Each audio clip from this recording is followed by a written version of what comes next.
Hey everyone, welcome back to the channel.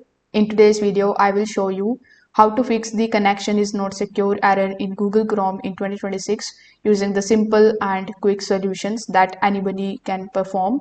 So if websites aren't opening or Chrome is showing any kind of warning, this guide is going to help you fix it fast. So without further delay, let's get straight into it.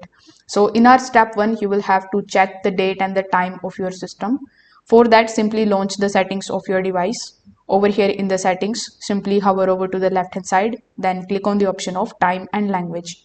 Over here in the time and language, click on the option of date and time. Here, make sure that the set automatically option is turned on.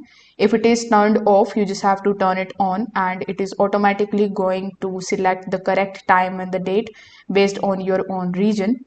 Then once you do this, simply come here on your Chrome browser. Over here, refresh your Chrome and the warning often disappears when you do this particular thing immediately. The second method that you need to do is to simply clear the SSL state. For that too, you need to come here in the settings of your device. Over here, use the search bar on the top and look for the option that says Internet Options. Here in the Internet Options, simply click on the option of Content.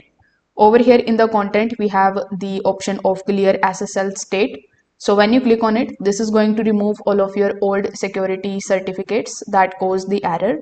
Now, in order to refresh your page in the incognito window in your Chrome web browser, you need to press Ctrl plus Shift plus N and open the website again. If it works here, the issue is with your extensions or kind of cookies.